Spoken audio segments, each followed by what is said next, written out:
If you haven't seen already, we launched our LoftTek jacket today, and it's done really, really well. It's greatly outperformed the metrics that we were hoping it would do on day one, and we're super, super excited about that. It's always a little bit scary to launch a new product because you never know how the market's going to receive it. I know that I absolutely love this product. I've been using it a ton. I've been teasing it quite a bit in some of our channels, and maybe that's why we've had good success, as you guys have seen how much we've put into this jacket and the work there. But by way of introduction tonight, I'll just kind of briefly overview some of the things that we're going to cover, and then we can dive right in. But are we going live? Everything's looking good? Yeah, it's good here on my end. I don't know. Okay. But yeah, you're good.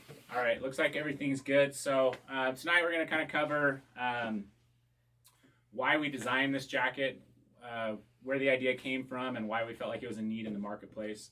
We'll talk about how we came into the actual design, as far as like where the installation came from, how we were able to develop that, and some of the exciting things there. And then we'll jump into questions. So if you guys have questions, if you've looked at the campaign and you have questions, we're going to cover a lot of questions that we've seen already, as well as other questions that you have. If you have questions about the jacket specifically, please ask them on our YouTube channel. We have Dave over here monitoring that.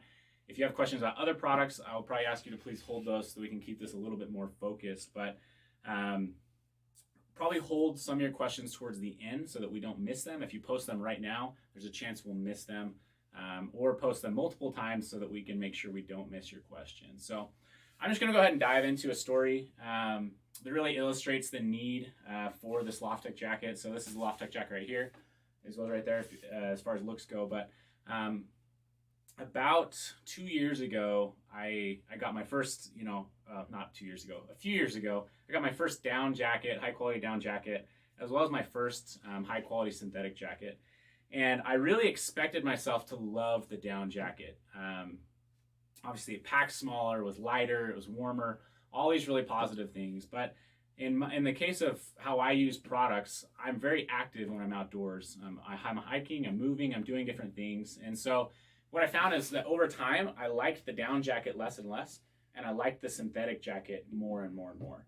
And that wasn't a big problem, except for the fact that my synthetic jackets, as high quality as they were, using the highest quality installations that I could get at that time, they still weren't as packable, they still weren't as warm, and they still didn't have those attractive features of a down jacket, and that always bothered me. And about a year ago, I was out in Colorado, and I was out there for about 5-6 days doing some hikes in November. So terrible time to be in Colorado, but it is beautiful out there in the Rockies when it's snowing and whatnot. And that's exactly what it did. It snowed for 4 straight days, just a solid blizzard. And while I was there, I brought my synthetic jacket and I brought my down jacket. And what ended up happening is, because it was a blizzard the whole time, I had a layer jacket as well, like an outer shell, soft shell, which I had to wear at all times because of the snowfall. I didn't want to wet out my down. I also didn't want to get my synthetic too wet. And so I would put my synthetic on, and then I'd put my outer layer on, and I'd hike around. I wished that I could have used my down jacket, but what would happen is if I put my down jacket on and hiked, the fabric coatings on the jacket were so dense that it wasn't breathable. And if you have a down jacket, you'd understand that it's really, really not breathable because of those fabric coatings that keep the down inside of the fabrics. And so I didn't want to put it underneath my jacket, my outer shell jacket, and I couldn't put it on the outside because it was snowing and so much moisture in the air, the blizzard, different things, that it would have wetted out extremely fast, and then it would have been useless. So essentially for 5-6 days, I carried around a down jacket, it lived in my backpack, and it never came out. And I was super frustrated by this. My synthetic jacket worked great again, but it was heavier, more bulky, and that really frustrated me. So I've always wanted to come up with this alternative. And as many of you guys know, if you've seen some of our other videos, we've tested a lot of installations. We've talked to the big names in the industry. We've tested what they've put out. We've tested the products that actual suppliers or brands have put out as well. And nothing quite met the same expectations of down. So we knew that there was a gap here that we'd really, really love to fill. So a little bit over a year ago, I came across a new company. It was actually a machine company that was just starting to use some of their machinery that they used to sell to different companies, they were starting to use it for themselves and design their own insulations. And they had a prototype of a loose fill insulation called LoftTek. I'm going to see if I've got a sample here. This is kind of an older sample of the LoftTek, kind of a Gen 1, let's say. But they had this sitting out on the table. I went and checked it out. It looked amazing. And from that point forward, we started working with them to develop this insulation. We're one of the primary testers of the insulation. We gave them a lot of feedback on it. As they continued to develop it, we continued to test it and see what worked and what didn't. In the end, though, we've had prototypes and whatnot made since March, and we've been testing and improving and changing baffles and doing different things until we got to the current jacket, which we have right now, which has been awesome. So right now, it's definitely my daily jacket. I've been using it nonstop, and it really does fill that void of being light and compressible so I can throw it in my backpack, but also not worrying if I sweat, not worrying if it's going to rain or get a little bit moisture on it. It's not going to fail. It's going to keep working. So I've told the story of me kind of being out in a blizzard, but you can find that in other videos. But it does work really, really well, regardless of the situation it's put in. And I don't have to worry about sweating or those different things in it. So I'm super stoked that for those of you that have backed the project, I think you're going to love this product. I know I absolutely love it. It really has all the upsides of down, but it doesn't have the downsides of down. So pretty dang exciting. But anyways, I kind of wanted to walk through that story and then just jump right into questions. With this many people backing the project, I wanted to make sure that we covered some of these questions. So now would be a good time to start asking questions. I'm going to go over a few that we've seen on the campaign or through emails already, and then I'll dive into some of the ones that you're asking. Does that work, Dave? Yeah, things still going good over there? Yep.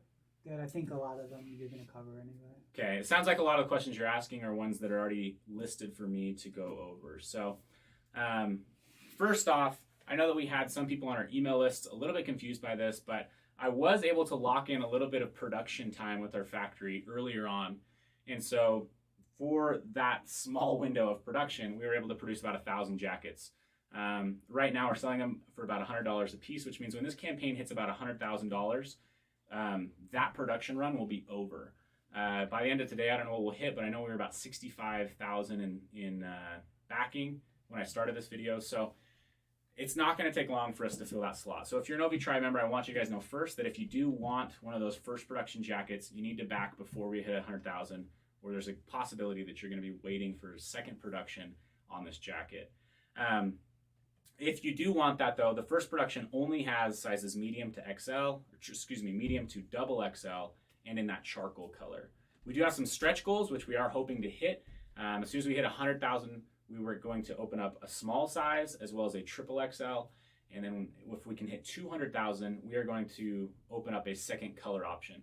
For those of you that have backed, you actually will be getting a survey where you can fill in if you did want another color besides charcoal. You'll be able to say what color that is. We're going to use that feedback, and that will be the color option that we do open up at that time. So that's kind of the stretch goals, how they work. And then if you do want that priority shipping, that's what you have, medium through double XL in charcoal, and be one of the first 100,000, back it before we hit 100,000. Again, I expect that we could hit that in the next day or so if things keep trending this way. So I wouldn't wait on this. If you do want to back this on good faith and you want a small or a triple XL, knowing that we're most likely going to hit that, go ahead and back that. And if some crazy thing happened and we didn't hit that, you'll be able to cancel out your backing and get your money back if we don't have that size available for you, and that's what you're counting on. So, okay, so let's go into another question. We've had a lot of people ask about temperature ratings, warmth ratings. Unfortunately, with jackets, there's not a standardized way of measuring temperature ratings, and that's difficult to understand because you want to have some kind of basis, but we don't want to attach a number to it because that number is really arbitrary. It's really opinionated.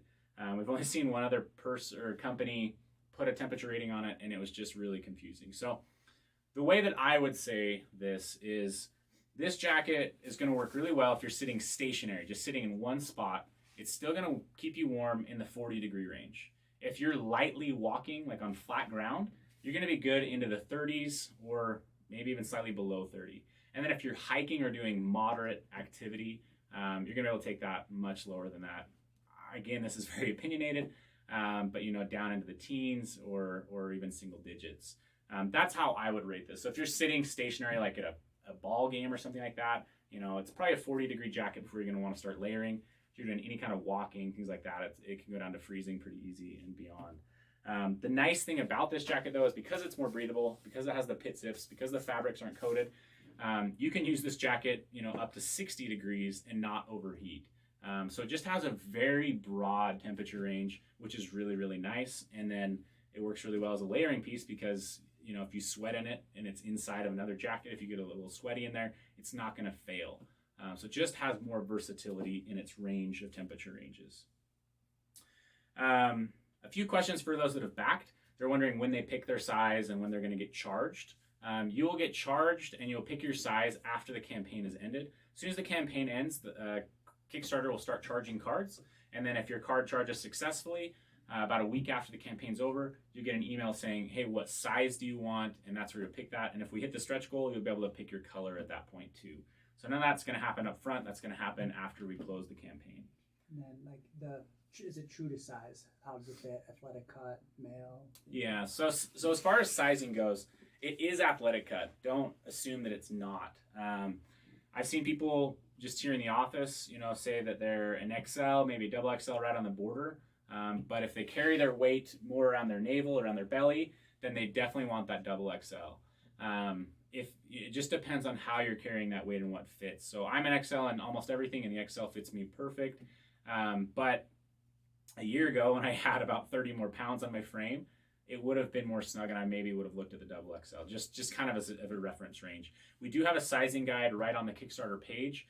I want to make it a requirement that you do measure yourself before you order this because we don't want to have to get you the wrong jacket. It's a negative for you to get the wrong jacket, sizing and whatnot.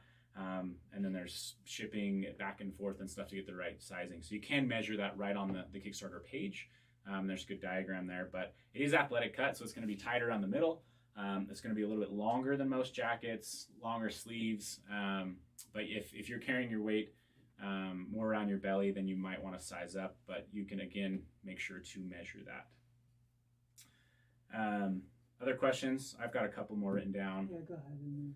So one question that I think is important for people to look at is it as packable as down? You can see here it is as packable as down. Is it as warm as down? So it is kind of right between where the jacket sits right now in this current design. I would say it's right in between the warmth of down and the warmth of synthetic. It's definitely warmer than synthetic jackets that I have. But it might be just a hair under what like our down jacket will be when we release that later, or what other companies' down jackets are. So that's kind of a temperature range, but you can see size and weight. It is super equivalent to a down jacket. As far as weight goes, we've got on the page that it's just under 12 ounces. It's actually 11 and a half for a medium. For an XL size, it is about 12 and a half, 12.6 ounces. So even the double XL, you're probably still 13 ounces or less. On that. So then I have some people asking, how does it compare to the thermal ball and the 600 fill power? And how long should it stay compressed, the insulation? Okay, so how does it compare to the thermal ball? The thermal ball is a jacket that I personally own. It's been a good jacket, but we feel like this is an improvement on it for sure. The stability of this insulation, in fact, I might have a sample. Essentially, this is thermal ball, and you'll be able to see that it's a lot more stringy and loose.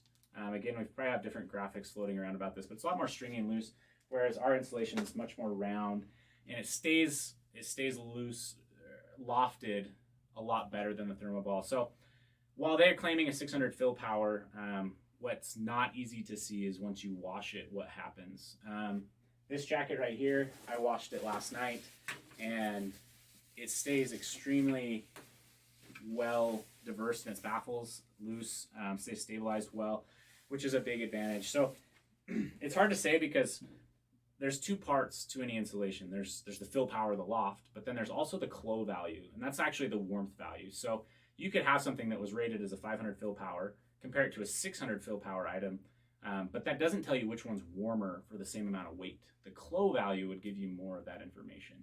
So you will see that our insulation is going to be warmer than the Thermoball for the weight difference, even though they are claiming a 600 fill power, and we're claiming more of that 525 fill power. Personally, I haven't seen a Thermoball, like my Thermoball jacket, it's maybe a year old now, but I have a hard time thinking that insulation could loft to a 600 fill power. Excuse me. So was there another part of that question? The compressibility, like how long should it stay compressed? Okay, so as far as compressibility, it's going to be like any standard synthetic. Like you can compress it, it can stay compressed for a decent amount of time. But with any high-end insulation, whether it is synthetic or down, I wouldn't recommend like storing like this for months. I would recommend storing it like this for your trip, or days, weeks. But then I'd take it back out. I have not stored it compressed for a long time. Like I'm talking like months, but I have kept it compressed for weeks and seen no negative effect at all. So I would say treat it like any technical fabric, any technical insulation. Don't keep it compressed, but you could compress it for quite a while and you're not going to see any negatives. Compared to, like, say, our Stormlight synthetic, I would say it's going to be about 6s as far as how well you could compress it for a long period of time. Other questions on that? I'm about out of my questions, so if you guys have questions, now would be the time to ask. Cost after Kickstarter? So after Kickstarter, this will be jumping up to that $140, $150 price range, and that's where it's going to live. Essentially, is between that $140, $150 price range. So I would expect that right after Kickstarter, it'll be about $150, and then maybe months after that, if we can get a good supply of them, we might be able to put it down to the 140 level. It's just kind of how this works. People that are pre-ordering it, though, you're essentially funding us to produce it, and that's why we can give you that better pricing tier on this. And then maybe just clarify like the color now versus potential colors in the future. I know you kind of spoke on that, but maybe a little bit more on how that's going to work. So for potential colors in the future, we've got this charcoal, darker color. It's not black. It's not what I'd say gray. It's a charcoal, right? So there's 3 or 4 color options that we put on the survey for you to look at. One would be a green, just like this. One is a black. One is a blue. I'll show you this if I can get it in screen. A blue like this with a gray with a gray liner, and then we did also do kind of an Outdoor Vitals red. So those are the color options that we put on that. We chose those based off the survey that the OV Tribe members took. We had about 2,000 people respond to that survey, and those were pretty close. Actually, the green, the blue were all really close. And then our down jackets, when they do come out, they'll be in black. So this will really just depend on the feedback we get from you guys, but those are going to be the color choices you can choose from for the stretch goal number 2. And when will that be, time frame wise? So for what, shipping or what? Colors. If someone was to get a potential. Okay, so you won't really have to worry about colors until after the campaign is over and if we hit the 200,000. So if you guys help us by sharing the campaign, tagging friends, we are like running a giveaway on our Facebook account. So if you go over there and share our post that's pinned to that page, that helps us share this. And essentially, the more people that back, the more likely we are to hit 200,000 in total funds raised. If we hit 200,000 in total funds raised, we're going to open up an additional color. And for those that back the project, they get to vote on what that color is.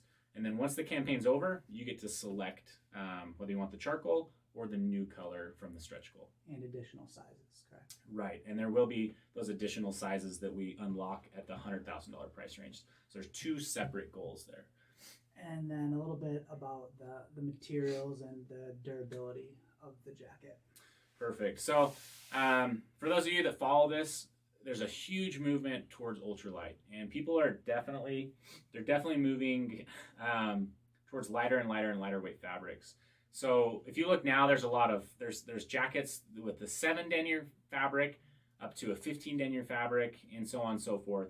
For me personally, and the logic behind the design of this is on the outside of the jacket, it's much more likely to snag, to brush against different things, and have abrasion. So what we decided to do is put a 20 denier ripstop fabric on the outside with a 10 denier fabric on the inside. What that does is it gives us a lighter weight inside where there's a lot less probability of anything ever happening to it with a tougher outside.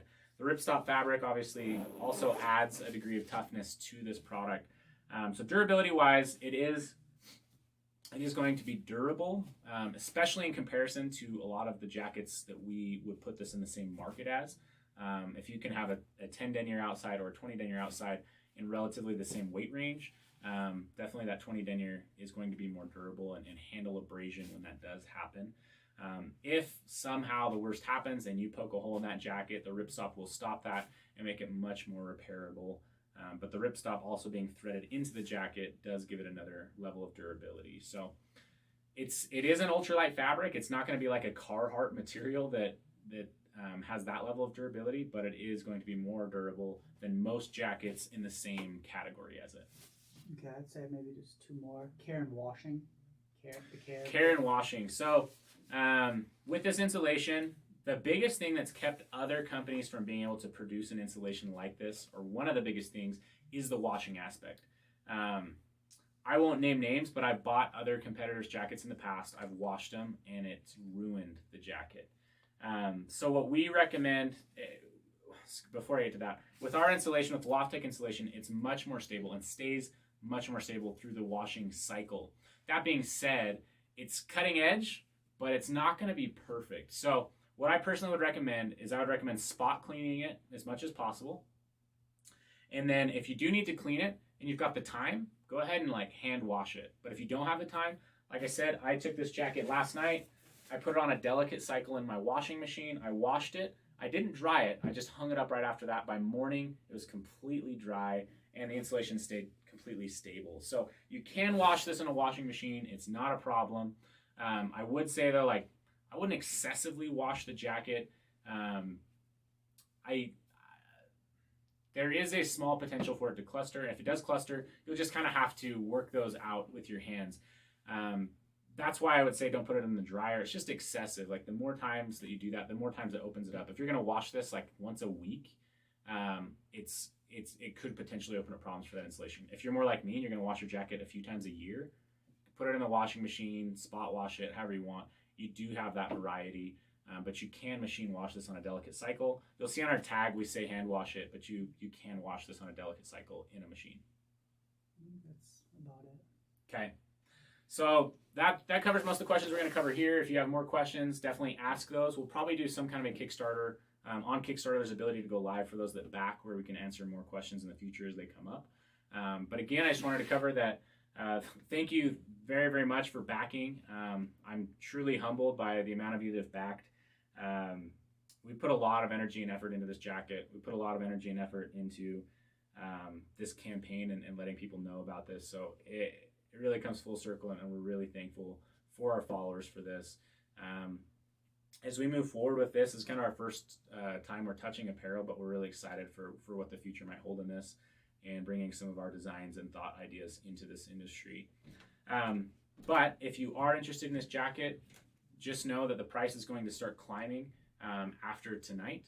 It'll start climbing. It'll eventually probably stay at the $109 per jacket, so it's going to jump up about $10. So if you do want this, now is better than later to back the project. You're going to save more money by backing it earlier on.